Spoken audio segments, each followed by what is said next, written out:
أعوذ بالله من الشيطان اللعين الرجيم ثم الصلاة والسلام على سيدنا ونبينا محمد وعلى آل بيته الطيبين الطاهرين اللهم صل على محمد وآل محمد.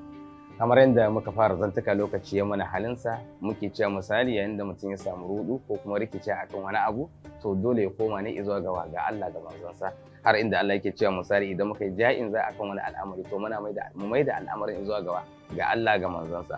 Nan sai muka ɗauko maganar Imamu Hassan Mustafa inda yake cewa mu ne misali rundunar Allah masu nasara, ma'ana runduna ce ta Allah waɗanda su ne suke nasara a kowane lokaci.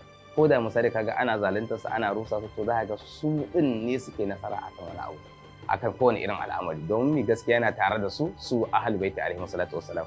Yake cewa kuma mu ne tsatso na manzon Allah kuma mu ne makusantan manzon Allah sallallahu alaihi wa alihi wasallama. Me natijar da muke so mu fahimta anan, waɗannan su ne suke fahimtar hakikanin Qur'ani, gunsu za mu koma domin mi duk abin da ya faru su za a koma ma. Shi yasa yake cewa su ne runduna na Allah kuma masu yin nasara a kowane zamani. Ko da kaga an kashe su an raunata su an hana su faɗin gaskiya ko bayyana da wani hakikanin al'amari to su ne suke nasara a ƙarshe, kuma su ne tsatso ma'ana na manzon Allah, kuma su ne makusanta na manzon Allah, kuma su ne 'ya'yan gidansa kuma tsarkaka alaihi salatu wassalam.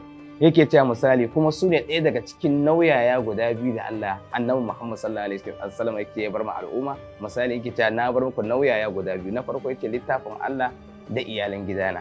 Yace su ne ɗaya daga cikin waɗannan nauyayan da Allah ya so karma al'ummarsa, ma'ana nauyi guda ya bar ma al'umma abubuwa guda biyu, alqur'ani da tsatsan gidansa. To su ne ɗaya daga cikin wannan nauyayan ababen da Allah ya so ya ɗaura ma al'umma ta harshen manzon Allah, alƙur'ani da iyalan gidan manzon Allah sallallahu alaihi wa sallam.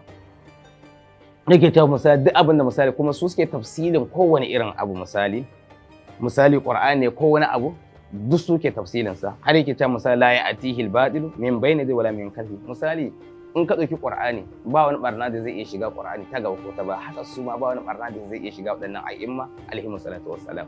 Daga su domin su an gwamanya su ne da Qur'ani, suna tare da Qur'ani, kuma bayan da mutum da yake tare da Qur'ani ya zama barna ta iya auka masa, balle mutumin da Allah ya tsarkake shi tsarkakewa. Kaga sai aka gwamanya su, sai aka ce su ne za su zama shari'a ga al'ummar da suke doron ƙasa. Kenan idan aka zo aka samu wata matsala ake cewa misali Qur'anin nan bai cika ko kuma Qur'anin nan akwai ƙari ko kuma akwai jirkita, to kaga menene aula abin da ya dace mu koma ga Qur'ani, menene ra'ayin a'imma alaihi salatu wassalam akan cewa wai shin Qur'anin nan ya cika ko bai cika ba. To a lokacin su za su ba mu amsan Qur'ani ya cika ko bai cika ba, domin ga abin da imam yake cewa misali barna ba ta shiga Qur'ani ta ga ko ta baya, yana istidlali da maganar Allah. Sannan su ma barna ba ta shiga ta gaban su ko ta baya. Sannan su ba sa bin zan, ma'ana ba zato suke bi ba, suna tafiya ne akan yaƙini. Su ba suna tafiya ne akan zargi ba, suna tafiya ne akan yaƙini.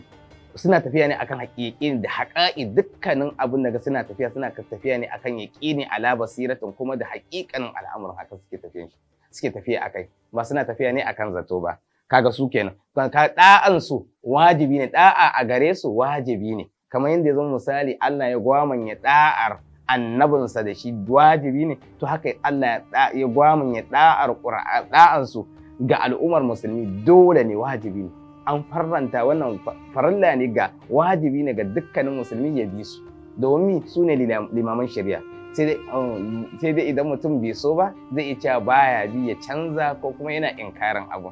Amma kamar da shi Imam Hassan yake cewa kamar da Allah ya gwamanya da'ar annabin Muhammad sallallahu alaihi wasallam da shi ya zama wajibi, to haka shi ma su ma ɗansa ya zama wajibi. Misali kaga dole ne ya zama misali ka sallama musu 100%.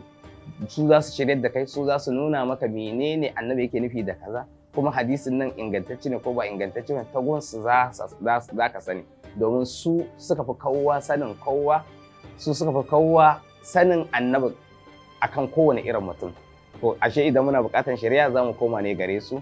Wannan shine a takaice, za mu takaitu da wannan saboda kasantuwar lokaci. Wa sallallahu ala Muhammadin wa ali baitihi at-tayyibin at-tahirin. Allahumma salli ala Muhammadin wa ali